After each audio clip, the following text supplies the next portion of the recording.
नमस्कार दोस्तों। काव्य क्लासेस में इंजीनियर विवेकानंद आपका स्वागत करता हूं। तो आज हम पढ़ेंगे उत्तर प्रदेश जीके में यूपी पुलिस जो री एग्जाम 2024। तो आज का हमारा जो टॉपिक रहेगा उत्तर प्रदेश का इतिहास। उससे पहले एक मोटिवेशनल थॉट्स के साथ हम क्लास को स्टार्ट करेंगे। ना संघर्ष ना तकलीफ, ना संघर्ष ना तकलीफ तो खाक मजा है जीने में। बड़े बड़े तूफान थम जाते हैं जब आग लगी हो सीने में। जब आग लगी हो सीने में, शोर मत कर अभी गमों की रात है, शोर मत कर अभी गमों की रात है, शोर मत कर अभी गमों की रात है।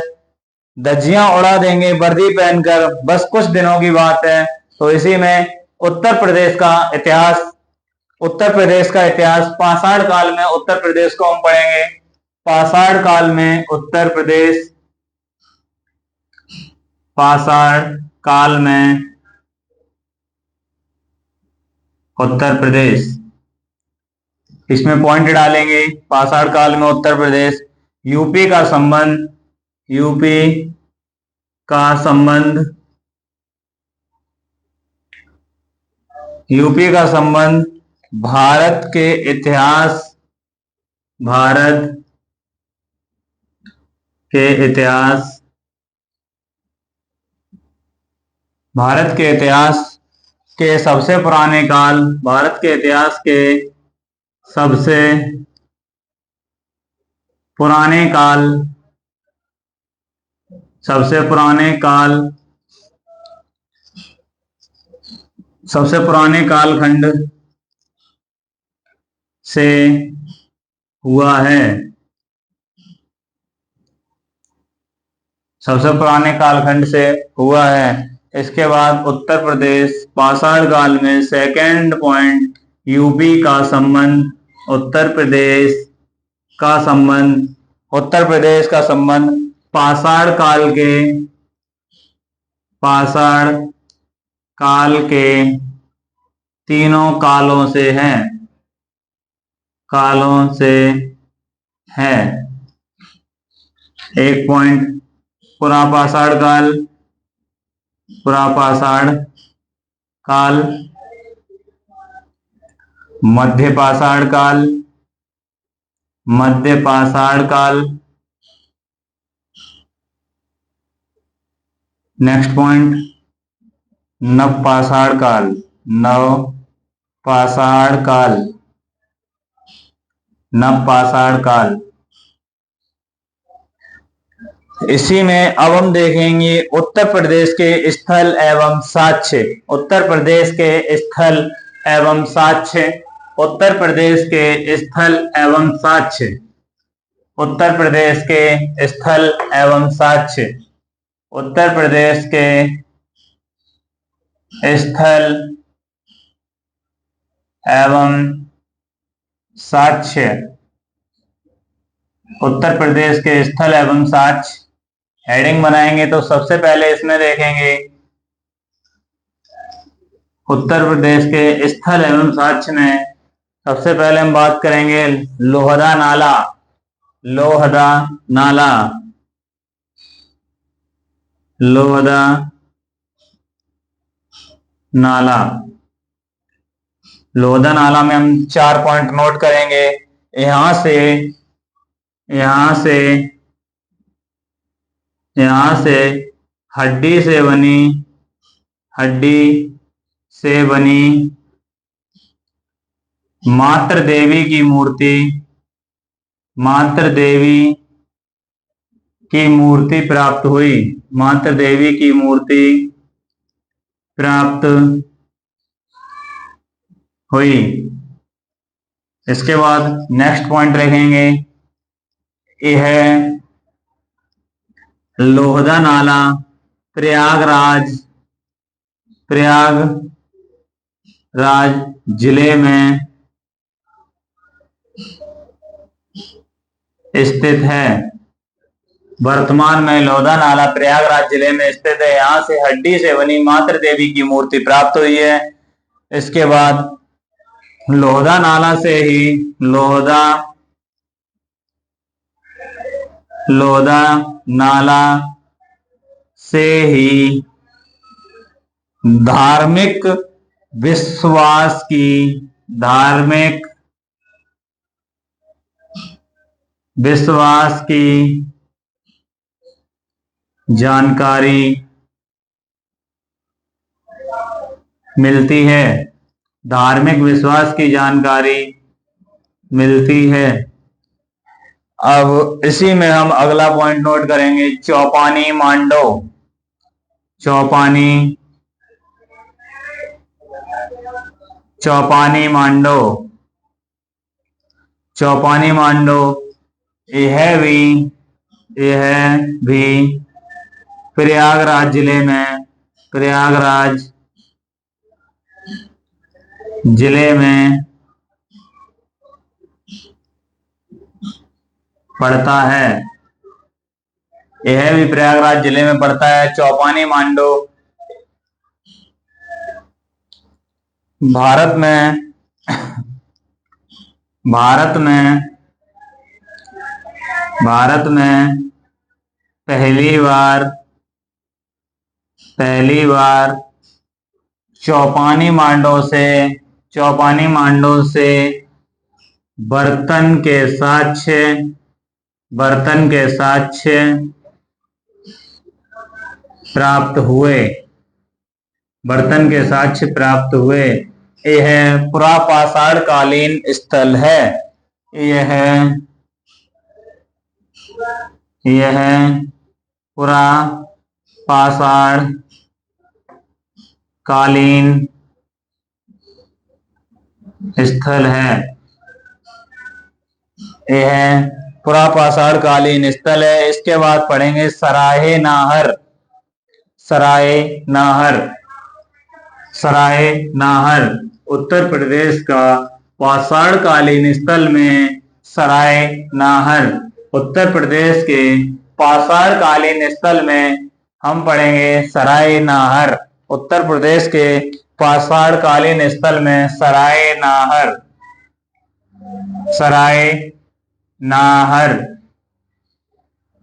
सराय नाहर।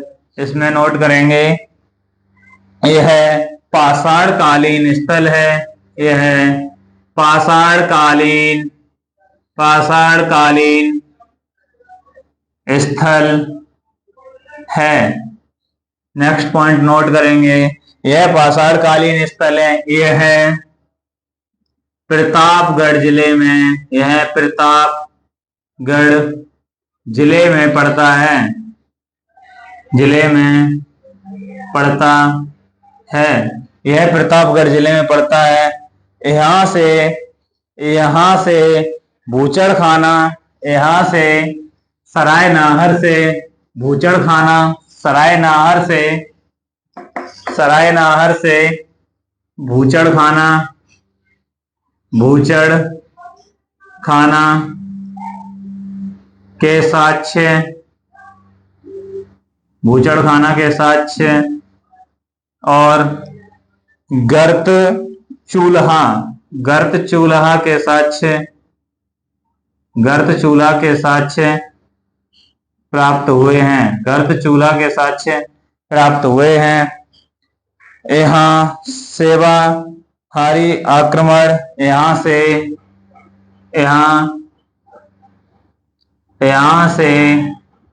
बाहरी आक्रमण, बाहरी आक्रमण हुआ, बाहरी आक्रमण हुआ, युद्ध के साक्ष्य प्राप्त हुए हैं। तो हमने पढ़ा उत्तर प्रदेश के सराय नाहर, यह पाषाण कालीन स्थल है, यह प्रतापगढ़ जिले में पड़ता है। इसके बाद बूचड़खाने के साक्ष्य सराय नाहर से मिले हैं जो प्रतापगढ़ जिले में है, गर्त चूल्हा के साक्ष्य सराय नाहर प्रतापगढ़ जिले से मिले हैं। यहाँ से बाहरी आक्रमण व युद्ध के साक्ष्य सराय नाहर प्रतापगढ़ जिले से प्राप्त हुए हैं। इसके बाद हम पढ़ेंगे महदहा तथा दमदमा, महदहा तथा दमदमा, महदहा तथा दमदमा उत्तर प्रदेश के महदहा तथा दमदमा, महादहा, महादहा तथा दमदमा, मैदहा तथा दमदमा, महदहा तथा दमदमा, ये दोनों स्थल, ये दोनों स्थल पाषाण कालीन स्थल हैं। पाषाण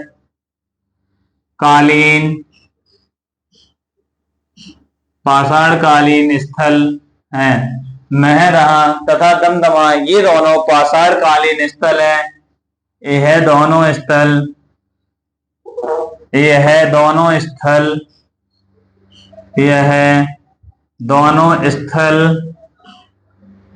प्रतापगढ़ जिले में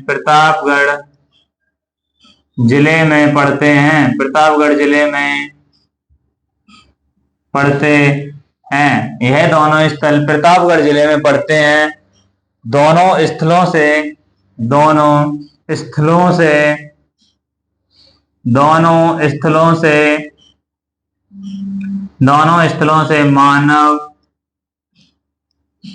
मानव संवादान के साक्ष्य प्राप्त हुए हैं। मानव समाधान के साक्ष्य प्राप्त हुए हैं। नेक्स्ट पॉइंट, हड्डी तथा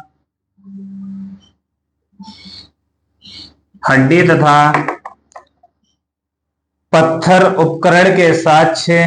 हड्डी तथा पत्थर उपकरण के साक्ष्य प्राप्त हुए हैं। तो हमने देखा यूपी के महदवा तथा दमदमा से ये दोनों स्थल पाषाण कालीन स्थल हैं। इसके बाद यह दोनों स्थल प्रतापगढ़ जिले में पड़ते हैं। दोनों स्थलों से मानव समाधान के साक्ष्य प्राप्त हुए हैं। हड्डी तथा पत्थर उपकरण के साक्ष्य महदहा तथा दमदमा से प्राप्त हुए हैं। ये प्रतापगढ़ जिले में पड़ते हैं। इसके बाद हम पढ़ेंगे लहुरा देव। उत्तर प्रदेश का लहुरा देव, जो कि संत कबीर नगर जिले में पड़ता है। उत्तर प्रदेश का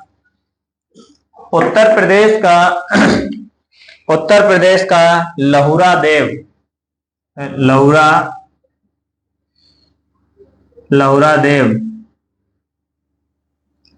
उत्तर प्रदेश का लहुरा देव यह पाषाण कालीन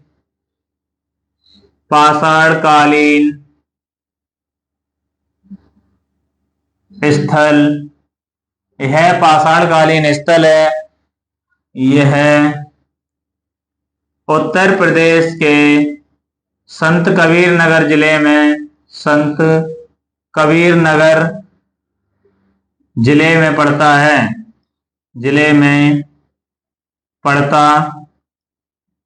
संत कबीर नगर जिले में पड़ता है। भारत में खेती का पहला प्रमाण लहुरा देव से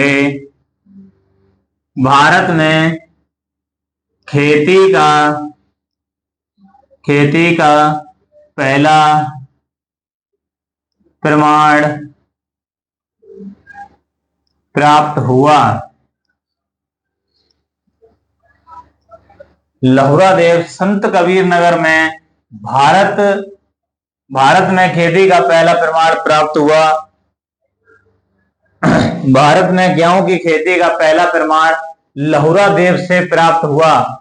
अगला पॉइंट डालेंगे, भारत में गेहूं का प्रमाण लहुरा देव से प्राप्त हुआ। प्रथम बार लहुरा देव से प्राप्त हुआ। अब हम देखेंगे अगला, कोल्डी हवा उत्तर प्रदेश का आगे का कोल्डी हवा, जो कि कोल्डी हवा उत्तर प्रदेश के पाषाणकालीन स्थल में, उत्तर प्रदेश के पाषाणकालीन स्थल में, उत्तर प्रदेश के पाषाणकालीन स्थल में। अगला पढ़ेंगे कोल्डी हवा, कोल्डी हवा,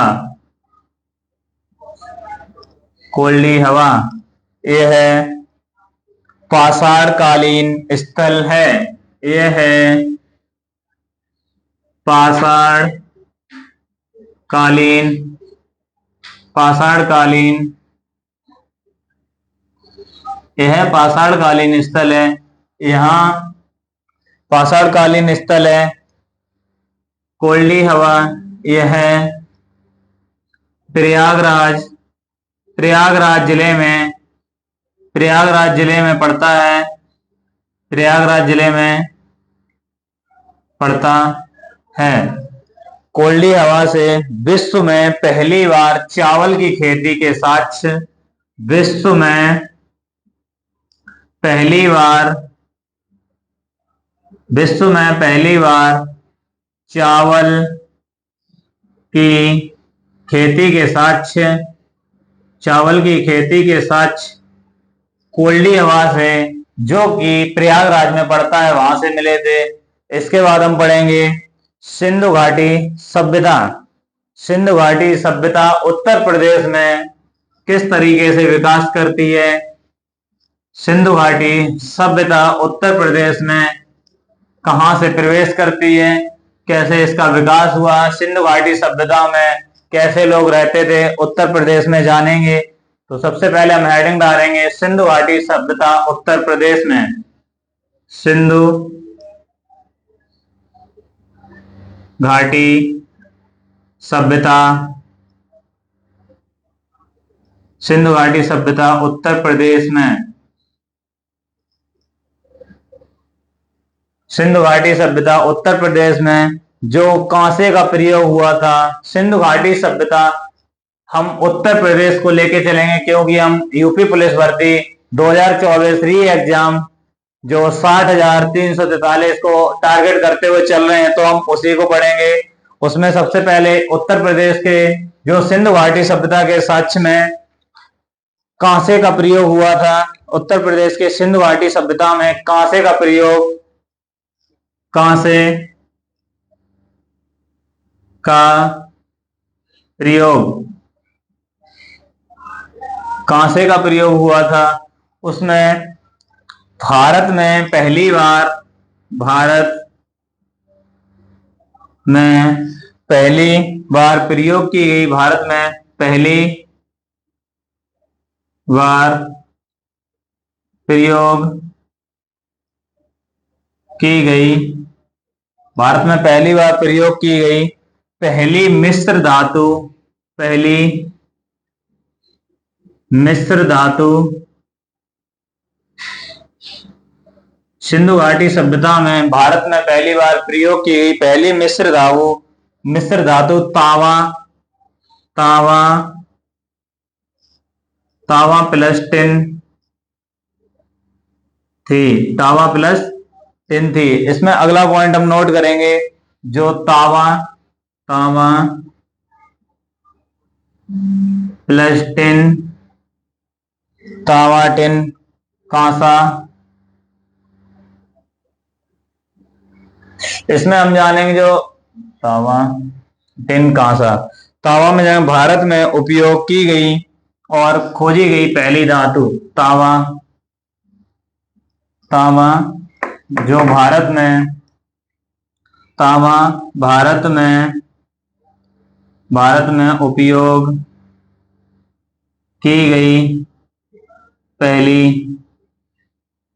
धातु वह भारत में खोजी गई, भारत में खोजी गई, भारत में खोजी गई।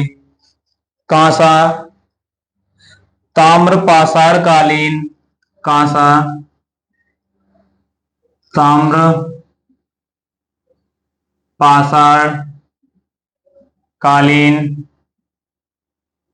ताम्र पाषाणकालीन में खोजा गया था। और तांबा का प्रयोग का प्रयोग तांबा का प्रयोग किस किस में होता था? इसके हल तथा तांबा का प्रयोग इसके हल, जो किसान खेती करते थे इसके हल बहुत कमजोर होते थे। और कांसा और तांबा का यूज कुल्हाड़ी कुल्हाड़ी कुल्हाड़ी में प्रयोग किया गया, जो कि बहुत ज्यादा कमजोर प्रयोग किया गया। इसके बाद हम देखेंगे, अगला पॉइंट हम पढ़ेंगे, जो सिंधु घाटी सभ्यता में उत्तर प्रदेश कांसे का प्रयोग, उसके बाद तांबा और टिन से जो धातु बनाई गई थी उससे जो हल और कुल्हाड़ी बनाए जाने लगे तो वो ज्यादा ही कारगर साबित हुए। उनसे जो हल बनते थे वो बहुत ही मजबूत होते थे। ऐसे ही वीडियो देखने के लिए चैनल को लाइक करें, सब्सक्राइब करें, शेयर करें। एक अंत में लाइन बोलना चाहेंगे, ना संघर्ष ना तकलीफ तो खाक मजा है जीने में, बड़े बड़े तूफान समझाते हैं जब आग लगी हो सीने में। Thank you class.